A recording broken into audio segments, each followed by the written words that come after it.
Hi friends, welcome to Paru's kitchen. இன்றைக்கி கல்யாண நாள் கொண்டாடுற அனைவருக்கும் என்னுடைய மனமார்ந்த வாழ்த்துக்கள். இன்றைக்கி இந்த வீடியோவில் என்ன பார்க்க போகிறோம்னா, சண்டே விழாக். சண்டே அன்றைக்கி, ஞாயிற்றுக்கிழமை அன்றைக்கி என்னென்ன வேலை பார்த்தேன் அப்படிங்கிறத நம்ம பார்க்கலாம். சண்டே காலையில் நான் 5:30க்கெலாம் எந்திரிச்சாச்சு. எந்திரிச்சதும் மாவு எங்கள் வீட்டில் காலி ஆகிடுச்சு. அதனால் அரிசி உளுந்து ஊற வச்சேன். கரெக்டாக 5:30க்கு எந்திரிச்சு இதை கழுவி ஊற வச்சு முடிக்கிறதுக்கு 5:45 ஆகிடுச்சு. அதுக்கப்புறமா நான் டீ போட ஆரம்பிச்சிட்டேன். காலையில் எங்கள் வீட்டில் கண்டிப்பாக டீ குடிக்கிற பழக்கம் இருக்குது. அதனால் நாங்கள் கண்டிப்பாக டீ போட்டுருவோம். மாவு அதேமாரி மாவு இல்லைன்னா எங்கள் வீட்டில் எனக்கு செட் ஆகாது. அதனால் கண்டிப்பாக நான் மாவு எப்படியும் அரைச்சி ஆகிடுவேன். வீட்டில் தான் அரைப்போம். கடையில் வாங்கினா எங்களுக்கு கண்டிப்பாக செட் ஆகாது. அதனால் நான் கடையில் எப்போவுமே மாவு வாங்க ஏதோ ஒரு நாள் அவசரத்துக்கு தான் வாங்குவோம் கடையில். மற்றபடி நாங்கள் கடையில் மேக்ஸிமம் வாங்க மாட்டோம். பால் எடுத்து நான் முதல்ல டீ போட்டேன். காலையில் எழுந்திரிச்சதுமே எல்லாருமே ஒரு டம்ளர் டீ கண்டிப்பாக குடிப்பாங்க. அதனால் டீ போட்டுடலான்ட்டு டீ பாலை ஊற்றினேன். பால் ஒரு சைடு கொதிக்கும் போது நேற்று நைட்டு போட்டிருந்த பாத்திரம் கொஞ்சம் இருந்தது. பாத்திரம் நைட்டு கழுவாமல் விட்டுட்டேன். சரி, இன்றைக்கி சண்டே தானே, கழுவாமல் விட்டுடலாம், அடுத்த நாள் கழுவிக்கலாம் அப்படிங்கிறனால பால் ஒரு சைடில் கொதிக்கும் போதே நான் அந்த பாத்திரத்தை கழுவ ஆரம்பிச்சிட்டேன். பாத்திரம் கழுவுனா தான் நமக்கு கிச்சனில் நின்று வேலை பார்க்குறதுக்கு ஈஸியாக இருக்கும். அதனால் நான் பாத்திரத்தை கழுவ ஆரம்பிச்சிட்டேன். டீ ஒரு சைடில் கொதிக்கட்டும், நம்ம பாத்திரம் கழுவலாம் அப்படிங்கிறதுக்காக நான் டீ கொதிக்க போகுது. இன்னும் ஒரு 2 செகண்டில் டீ ரெடி ஆயிரும். டீயை குடிச்சிட்டா நெக்ஸ்ட்டு வேலை பார்க்கணும். டீத்தூள் போட்டாச்சு. டீத்தூள் போட்டு எப்போவுமே டீயை கொஞ்சம் அதிகமாக கொதிக்க விடுங்க. அப்போனா டீ நல்லா டேஸ்ட்டாகவும் இருக்கும், நல்லா திக்காகவும் இருந்த மாதிரி இருக்கும், தண்ணி மாதிரி தெரியாது. கொஞ்சம் கூட 2 நிமிஷம் நீங்கள் கொதிக்க விட்ட பிறகு பாருங்களேன், டீ நல்லா திக்காக தெரியும், பார்க்குறதுக்கே கலர்ஃபுல்லாகவும் இருக்கும். அதனால் எப்போவுமே நீங்கள் டீயை கொஞ்சம் கூட 2 நிமிஷம் கொதிக்க விடுங்க. கொதிக்க விட்டிங்கன்னா நல்லாயிருக்கும். டீ ரெடி ஆகிடுச்சு. என்னை அதை சர்க்கரை போட்டு ஆற்றி குடிக்க வேண்டியது தான். யாருக்கெல்லாம் காலையில் எழுந்திரிச்சு தான் டீ குடிக்க பிடிக்கும்னு கமெண்டில் சொல்லுங்கள். ஃபஸ்ட் டைம் என்னோடய வீடியோ பார்க்குறாருந்தா சப்ஸ்கிரைப் பண்ணிவிட்டு பாருங்கள். டீ ரெடி ஆயிடுச்சு. நான் எப்போவுமே சர்க்கரை கூட 1 ஸ்பூன் சேர்த்துக்குவேன். ஒரு 3 டம்ளர் டீ. 3 டம்ளர் பாப்பா குடிக்க மாட்டா, நானும் எங்கள் வீட்டுக்காரர் எங்கள் பையன்தான் 3 பேருக்காக போட்ட டீ. அந்த கூட 1 ஸ்பூன் சர்க்கரை போட்டால் தான் டீ குடித்தாச்சு. டீ குடிச்சது காலையில் டிஃபனுக்கு ரெடி பண்ண வேண்டியது தான். நான் பூரி செஞ்சிடலாம். இன்றைக்கி மாவு வேறு இல்லையா, தோசை சுடுறதுக்கு இட்லி சுடுறதுக்கு. அதனால் சப்பாத்தி செய்யலான்னு நினச்சேன். சப்பாத்தி வேணான்ட்டாங்க. காலையில் டைமுங்கிறத எல்லாருமே பூரி கேட்டாங்க. அதனால் பூரி செஞ்சிடலான்னு மாவை உருட்டி மாவு உருட்டி பூரி செய்ய போகிறேன்.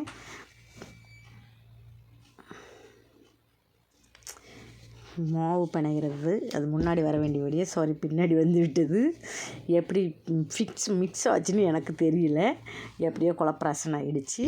இது அப்போ அதுங்க அந்த பக்கம் செட் பண்ண வேண்டியது, இந்த பக்கம் நாங்கள் போட்டுட்டோம், மாறிடுச்சு. சப்பாத்தி மாவு ரெடி ஆயிடுச்சு. மாவும் உருட்டியாச்சு. எண்ணெய் தேய்ச்சி பூரி சுட்டுற வேண்டியது தான்.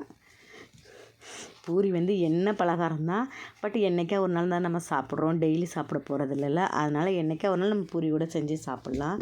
நான் எப்படியும் ஒரு மாதத்துக்கு ஒரு நாள் அந்த மாதிரி தான் நான் பூரி செய்வேன். அதிகமாக பூரி நான் செய்ய மாட்டேன். ஏன்னா எண்ணெய் பலகாரங்கிறதுனால ஸ்கூல் போகிற டைம்லலாம் கண்டிப்பாக நான் செய்ய மாட்டேன் பசங்களுக்கு. இது மாவு ஒரு சைடில் நான் மாவை போட்டு விட்டுட்டேன். மாவு ஊறிடுச்சு. ஒரு 3 மணி நேரம் ஊறினாலே போதும். நல்லா ஊறிடுச்சு. அதனால் உளுந்து போட்டு விட்டேன். உளுந்தும் அரைஞ்சாயிடுச்சு. நம்ம காலைல டிஃபன் முடிக்கிறதுக்குள்ளே அதுவும் ரெடி ஆகிடும். இந்த மாவு உளுந்து எடுத்துகிட்டேன். அரிசி போட போகிறேன். அப்போவும் அதுவும் டக்குன்னு நமக்கு ரெடி ஆகிடும். மாவு அரைச்சி முடித்த மாதிரியும் இருக்கும், காலைல சமையல் வேலையும் முடித்த மாதிரி இருக்கும். எப்பவுமே நம்ம காலையில் மாவு அரைச்சோம்னா நமக்கு கொஞ்சம் ஈஸியாக இருக்கும் வேலை. அப்புறம் பாத்திரம் கழுவும்போது நம்ம சேர்த்து கழுவுறதுக்கும் ரொம்ப ஈஸியாக இருக்கும். இந்த மாதிரி நீங்கள் ட்ரை பண்ணி பாருங்கள். எனக்கு என்னவோ காலையில் அரைக்கிறது எனக்கு கொஞ்சம் ஈஸியாக இருந்த மாதிரி இருக்குது. ஸோ அதனால் நான் காலையில் மாவு அரைச்சிருவேன் எப்போவுமே. அரிசியே அரைஞ்சிட்ருக்குது. அந்த சைடில் உளுந்து அரைச்சி எடுத்துட்டேன். அரிசி உளுந்து ஒரு 1/2 மணி நேரம் அரையும். அரிசி அதை விட சீக்கிரமாக அரைஞ்சிரும். ஒரு 10-15 நிமிஷத்துல அரைஞ்சிரும். ஏன்னா மாவு அரைக்கிற ஒரு 3/4 மணி நேரம் வேலை தான். இந்த உளுந்து மாவு எல்லாமே அரைஞ்சிருச்சு. நான் 2மே கலந்து 2 பாத்திரத்தில் எடுத்து வச்சுட்டேன். 2 பாத்திரத்துலேயே எடுத்து நான் ஃப்ரிட்ஜில் வச்சுருவேன். அப்போ தான் ஒன்று நல்லா புளிக்க வச்சு வைப்பேன், ஒன்று கொஞ்சமாக புளிக்க வச்சு வைப்பேன். அப்போ நம்ம எடுக்கிறப்ப கரெக்டான பக்குவம் வரும் அப்படிங்கிறதுக்காக. இல்லாட்டி பக்குவம் சரியாக வராது. அதனால் அப்படி எடுத்தேன். மாவை கலந்து வச்சாச்சு. இனி ஃப்ரிட்ஜில் தூக்கி போட்டுற வேண்டியதான். மாவும் சப்பாத்திக்கு எல்லாம் பூரிக்கு ரெடி பண்ணிவிட்டேன். கிழங்கும் ரெடி பண்ணிட்டேன். அதனால் பூரி செய்ய போகிறேன். எல்லாேருக்கும் பூரி சுட்டு வச்சுட்டு மொத்தமாக சாப்பிட்டுக்கலான்ட்டு ரெடி பண்ணிட்டேன். தேய்ச்சி வச்சுட்டு எடுத்து வச்சுருக்கிறேன். அப்போ தான் வந்து பூரி வந்து தேய்ச்சி போடுறத விட நம்ம தேய்ச்சி வச்சிட்டோம்னா டக்கு டக்குன்னு எடுத்து போட்டுடலாம். தேய்க்கிறதுக்குள்ளேயே பூரி எண்ணெயும் ஓவர் ஹீட் ஆகிடும். அப்புறம் அது நல்லா வராத மாதிரி தெரியும் என்னோடய இதுக்கு. அதனால் நான் ஒரு 5 பூரி 6 பூரி சேர்த்து தேய்ச்சி வச்சுட்டு அதுக்கப்புறமா நான் போட்டு எடுப்பேன். அப்போ நம்ம போட்டு எடுக்கிறதுக்கு ஈஸியாக இருந்த மாதிரி இருக்கும். ஏன் நம்ம ஒரே ஆளாக செய்கிறனால எனக்குன்னு அப்படி தோணும். சப்பாத்தினா நம்ம தேய்ச்சிக்கிட்டே ஒரு சைடு போட்டுக்கலாம். அப்போ வந்து ஈஸியாக இருக்கும். பூரிக்கு வந்து இப்படி போட்டால் தான் எனக்கு ஈஸியாக இருந்த மாதிரி இருக்கும். என்னோடய வீடியோ ஃபஸ்ட்டு முறையாக பார்க்குறதா சப்ஸ்கிரைப் பண்ணிவிட்டு பாருங்கள். கமெண்ட்டில் பதில் சொல்லுங்கள். யாருக்கு எப்படிலாம் பூரி பிடிக்குமா சப்பாத்தி பிடிக்குமான்னு. காலையில் டைமுங்கிறனால நாங்கள் பூரியே விரும்பி சாப்பிடுவோம். எல்லா பூரியும் செஞ்சு வச்சுட்டு சாப்பிட்றலான்ட்டு எல்லா பூரியுமே போட்டு எடுத்துட்டேன். போட்டு எடுத்தால் தான் நமக்கு வந்து எல்லாம் உட்காந்து சாப்பிடும்போது மொத்தமாக சாப்பிட்டுக்கலாங்கிறனால.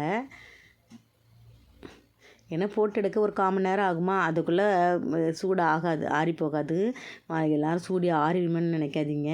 ஒரு 1/4 மணி நேரத்தில் நல்லா புஷ்ஷுன்னு தான் இருக்கும் பூரி. 1/4 மணி நேரம் நான் ஒரு 10 நிமிஷம் கூட ஆகலை. 10 நிமிஷத்துலேயே நான் சுட்டு எடுத்துட்டேன்.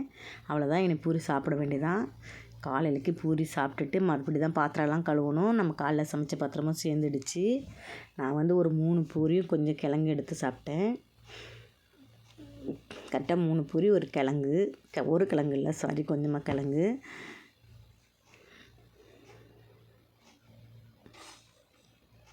பூரிக்கு வந்து கிழங்கு தான் காம்பினேஷன் எனக்கு ரொம்ப பிடிக்கும். அதனால் நான் எப்போவுமே பூரி செஞ்சால் இது தான் செய்வேன். இல்லாட்டி சிக்கன் கிரேவி வைக்கலாம். பட் இன்றைக்கி வந்து மத்தியானத்துக்கு தான் சிக்கன் செய்ய போகிறோம். அதனால் நீ வந்து காலையிலேயே பூரி கிழங்கே செஞ்சுட்டேன். செஞ்சு முடிச்சுட்டு ஒரு 10 மணிக்கா வந்து ஆரஞ்சு பழம் வாங்கிட்டு வந்தேன். அதனால் ஆரஞ்சு பழம் ஜூஸ் ரெடி பண்ணேன். ஒரு 10 மணி இருக்கும். ஆரஞ்சு ஜூஸ் எடுத்துக்கிட்டோம் எல்லாருமே.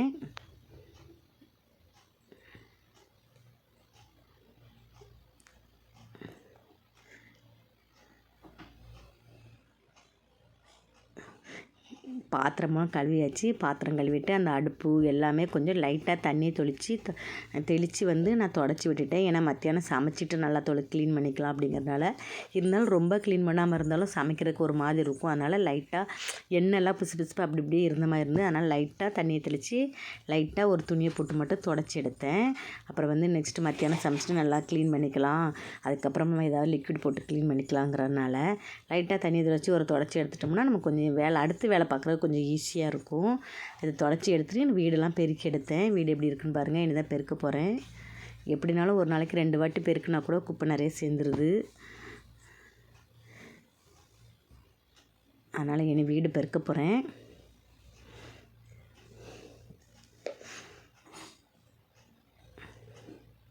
வீடை பெருக்கிட்டு அதுக்கப்புறம் தான் மதியத்துக்கு சமையல் ஆரம்பிக்கிறதுக்கு ஒரு 1 மணி ஆகிடுச்சி. 1 மணிக்கு தான் சமைக்கவே ஆரம்பித்தேன். மற்ற வேலை கொஞ்சம் வெளியே போகிற வேலை இருந்துச்சு. அதை முடிச்சுட்டு வர கொஞ்சம் லேட் ஆகிடுச்சி. அதனால் 1 மணிக்கு தான் அடுப்பே பற்ற வச்சேன். அடுப்பு பற்ற வச்சு இருந்தால் சோறு வேக போகுது. சோறு தூக்கி அடுப்பு வச்சுட்டேன். வந்து மத்தியானத்துக்கு சிக்கனு 1 கிலோ வாங்கிட்டு வந்திருந்தேன். 1 கிலோ சிக்கன் வந்து இன்றைக்கி வந்து 200 ரூபா விற்குது. போன வாரம் வந்து இதை விட அதிகமாக தான் இருந்தது. இந்த வாரம் வந்து 200 ரூபா தான். போன வாரம் 220ன்னு நினைக்கிறேன். இந்த வாரம் வந்து 20 ரூபா கம்மியாக இருக்குது. பரவாயில்ல. உங்கள் ஊர்லலாம் சிக்கன் என்ன ரேட்டுன்னு கமெண்டில் சொல்லுங்கள்.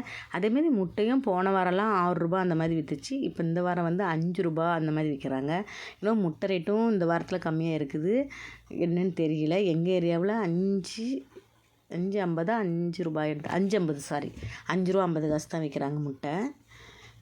6 ரூபா இருந்தது 5.50 ஆக்கிட்டாங்க. முட்டையும் ரேட்டு கம்மி பண்ணியிருக்காங்க.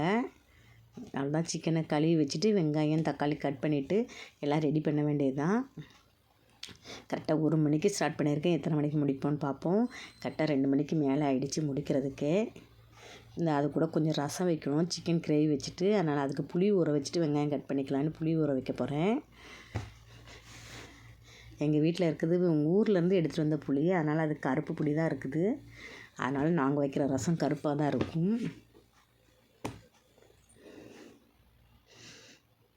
கொஞ்சமாக ஊற வச்சுக்கிறேன். கொஞ்சம் தான் ரசம் வைக்க போகிறேன். நிறைய வைக்கல. மத்தியானம் ஒரு வேளைக்கு ஆகிற மாதிரி தான் ரசம். சிக்கனை கழுவி எடுத்து வச்சிடலாம். கழுவி எடுத்து வச்சுட்டு தான் போய் வெங்காயம் தக்காளி கட் பண்ண போகிறேன். கட் பண்ணால் நம்ம சிக்கன் கிரேவி ரெடி பண்ணிடலாம். சோறு ஒரு சைடு வெந்துக்கிட்டு இருக்குது. அதனால் நான் வந்து வெங்காயம் தக்காளி கட் பண்ணுறதுக்குள்ளே அது வெந்துடும். வெங்காயம் தக்காளி கட் பண்ணியாச்சு. புளியை ரசத்துக்கு ஊற வச்சாச்சு. இனி வந்து ரசத்துக்கு அரைச்சிடலாம். 2 காஞ்ச மிளகா, கொஞ்சம் மிளகு, கொஞ்சம் பூண்டு, கொஞ்சம் சீரகம் இது போட்டு ஒரு அரைச்சிட்டு தக்காளியும் நான் கூட சேர்த்து போட்டு அரைச்சிடுவேன். ஒவ்வொரு நாள் வந்து தக்காளி பிசைஞ்சி ரசம் வைப்பேன், ஒவ்வொரு நாள் உள்ளே போட்டு அரைச்சி வைப்பேன். கொஞ்சம் டிஃப்ரெண்ட்டாக இருக்குங்கிறனால இப்படி ஒரு ட்ரிப் நீங்கள் ட்ரை பண்ணி பாருங்கள். இதை ஒரு ஓட்டிட்டு அதுக்கப்புறம் ஒரு 2 தக்காளியை நம்ம எத்தனை தக்காளி போடுறோமோ அத்தனை தக்காளியை ஒரு ஓட்டி விட்டிங்கன்னா ரசம் வந்து கொஞ்சம் டேஸ்ட் வித்தியாசமாக இருக்கும். இந்த மாதிரி வச்சும் பாருங்கள். டெய்லி ஒரே மாதிரி சாப்பிட்றதுக்கு இந்த மாதிரி ட்ரை பண்ணால் கொஞ்சம் டேஸ்ட்டாக இருக்கும். பசங்களும் விரும்பி சாப்பிடுவாங்க. இந்த மாதிரி ஒரு ட்ரிப் ட்ரை பண்ணி பாருங்கள். அவ்வளோதான். இதை போட்டு ஒரு ஓட்டிட்டு அப்புறம் கொஞ்சம் தக்காளியை போட்டு ஒரு ஓட்டினா போதும். தக்காளி வந்து ரொம்ப நைஸாக அரைக்கினாலும் 1, 2 அரிஞ்சால் கூட போதும். ரசத்துக்கு எப்போவுமே ரொம்ப நைஸாக அரைக்கக்கூடாது. இந்த மிளகு ஜீரகமே சரி, சும்மா குறைன்னு அரைச்சா தான் டேஸ்ட்டும் நல்லாயிருக்கும். அவ்வளோதான். இனி வந்து தக்காளி உள்ளே போட்டு ஒரு ஓட்டிடலாம்.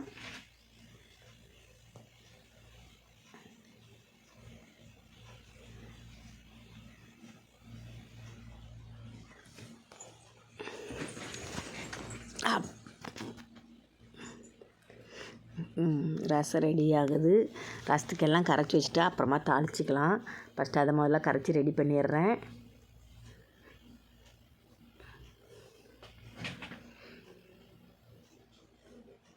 சோறும் வெந்தாயிடுச்சு. அதனால் சிக்கன் கிரேவி ஒரு அடுப்பில் போட்டுட்டு சோறை வடித்து விட வேண்டாம். சோறு நல்லா வெந்துருச்சு. சோறு அப்போவே வச்சதுனால வெந்துருச்சு.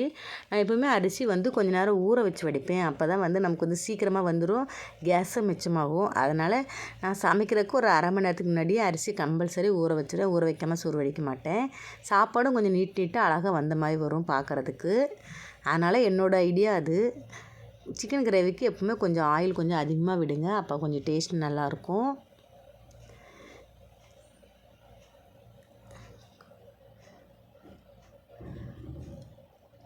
அவ்வளோதான்.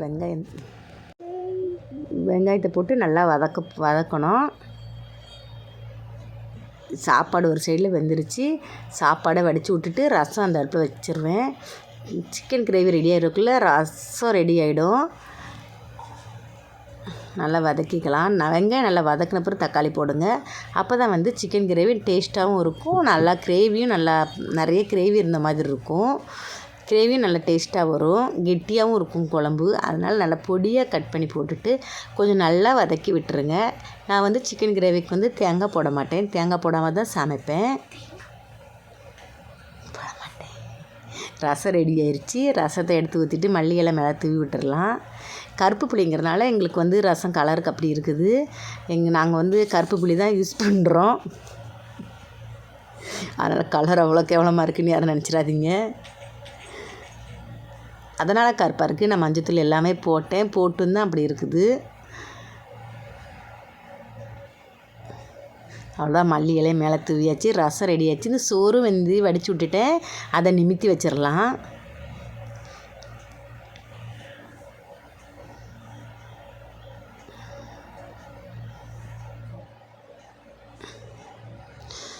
சிக்கன் கிரேவியும் ஒரு சைடில் ரெடி ஆயிடுச்சு. 1 மணிக்கு தான் ஆரம்பித்தேன்.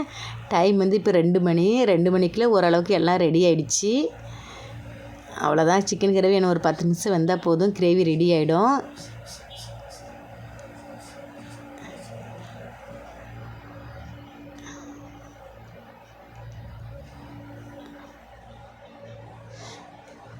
இப்போ சேர்ந்த பாத்திரம்லாம் கிடக்குது. இந்த கிரேவி ரெடி ஆகிறதுக்குள்ளே அந்த பாத்திரத்தை கழுவி எடுக்கணும், எல்லா பாத்திரத்தையும்.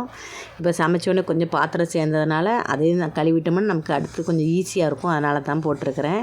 டக்குன்னு இந்த கிரேவி ரெடி ஆகிறதுக்குள்ளே நான் இதை கழுவிடுவேன். அப்போ தான் நம்ம கைக்கு கொஞ்சம் வேலை பார்த்துட்டோம்னா பாத்திரம் நிற்காது. ஒவ்வொரு நேரமும் கொஞ்சம் சோம்பேறித்தனமாக இருந்தால் அந்த பாத்திரம் சேர்த்துட்டா தான் நமக்கு பாத்திரம் கழுவுறதுக்கு ரொம்ப சோம்பேறியாக இருக்கும். அதுதான் பாத்திரம் கழுவிட்டேன். சிக்கன் கிரேவியும் ரெடி ஆகிடுச்சு. இனி லைட்டாக அடுப்பு எல்லாமே லைட்டாக தொடச்சி விட்டால் ரெடி எல்லாமே. முதல்ல தக்காளி வெங்காயம் வெட்டின இடத்துல க்ளீன் பண்ணி விட்டுறலாம். அதில் தக்காளி வெங்காயம் எல்லாமே குப்பையாக இருந்துச்சு. அதை பெருக்கிட்டு இந்த க்ளீன் பண்ணியாச்சு.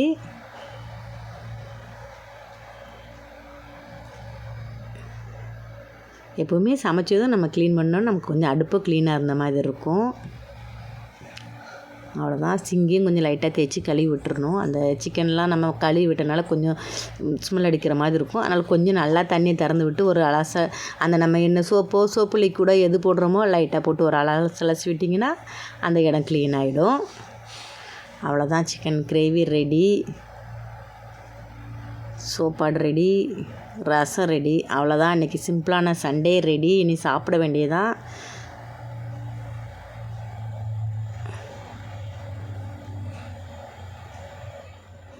கொஞ்சமாக சாப்பாடு போட்டு சாப்பிட வேண்டியதுதான். கொஞ்சம் சாப்பாடு எடுத்துக்கிட்டேன், கொஞ்சம் ஒரு கப்பு நிறைய சிக்கன் கிரேவி எடுத்துக்கிட்டேன், கொஞ்சம் ரசம் எடுத்துக்கிட்டேன். அவ்வளோதான் இன்றைக்கி என்னோடய மத்தியான சாப்பாடு.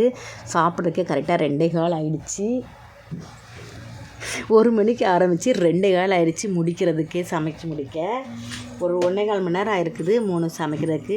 ஆனால் பரவாயில்ல, 1 மணி நேரத்தில் டக்குன்னு சமைச்சிட்டேன் தான். வெளியே போயிட்டு வந்தனால லேட் ஆயிடுச்சு. இல்லாட்டி கொஞ்சம் ஒரு மணிக்கெலாம் சமைச்சு முடிச்சிடுவேன் சண்டேனா. இன்றைக்கி என்னவோ 2:15 ஆகிடுச்சி.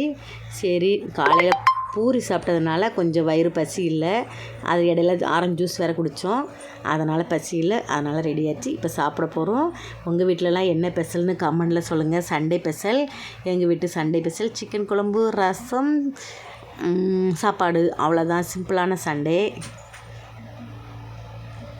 அவ்வளோதான் ஃப்ரெண்ட்ஸ். வீடியோ பிடிச்சிருந்தா லைக் பண்ணுங்கள், கமெண்ட் பண்ணுங்கள், ஷேர் பண்ணுங்கள். சப்ஸ்கிரைப் பண்ணாதவங்க சப்ஸ்கிரைப் பண்ணுங்கள். உங்கள் ஃப்ரெண்டு சிஸ்டர் எல்லாருக்கும் ஷேர் பண்ணுங்கள். பாய்.